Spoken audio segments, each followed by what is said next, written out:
the difference why they would pick international brands over a Chinese brand is definitely because of the image of what they, because I believe like Chinese consumers say, Chinese people and Hong Kong people and Chinese people, they're actually very concerned about their image.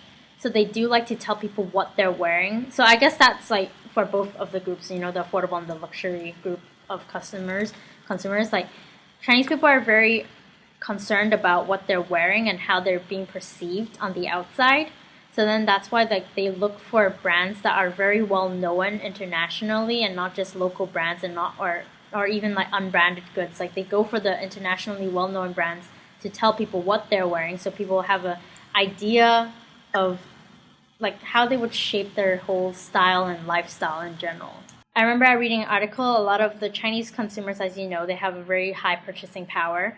I mean, when they're usually in Europe, the wealthier consumers are around 30 to 40 years old buying branded goods. But whereas in China, they're actually really young. For example, they're actually in their young 20s because they come from an affluent family and such.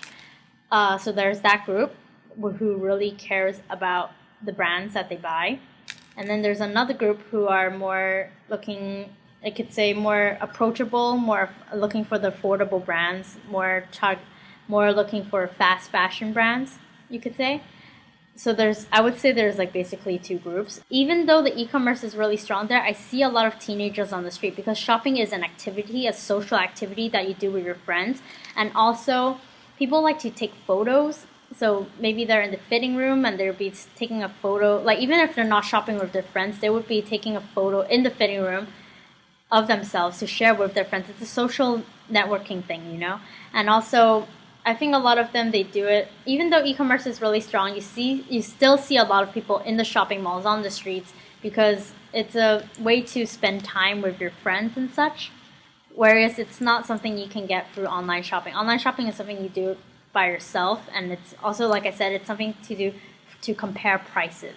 Millennials, I think we rely heavily on the internet.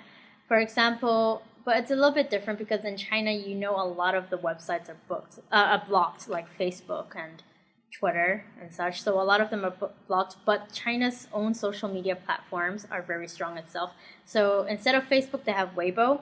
But even nowadays, like internationally, Facebook is not as strong as before. A lot of the millennials has moved on to Instagram because perhaps it's because of our attention span, and pictures speak a lot louder than words, which is why I think like for millennials speaking, Instagram speaks to us a lot more. We can absorb a lot more information through a photograph, which is why we're more interested in Instagrams. So I think a lot of the brands, also another thing is in China, everything is connected through WeChat.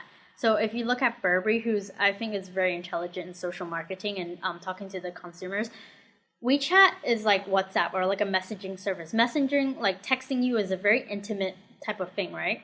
But then Burberry, they try to like go past that barrier of being just a business, and instead they have a WeChat account. And so in China, a lot of businesses nowadays have WeChat accounts, so then they can talk to you. So it's like being more intimate with you. It's not as if it's just a business and consumer barrier. There's a wall between the business and the consumer.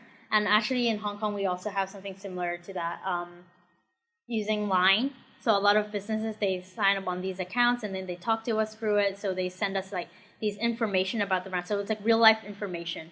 And also, so to get back on topic about how Chinese consumers find these brands, I would say, like I said, on Instagram, they actually I follow a lot of international retailer brands' social media pages on Instagram, but I see a lot of Chinese comments as well because Instagram is one of the platforms that is not blocked in China, so they can actually access to a lot of different brands. So I think that's how they discover these things, and they also find it through like popular bloggers on Instagram and what they're wearing, and then that's how they get to like realize and discover all these new brands that other people are advertising as well.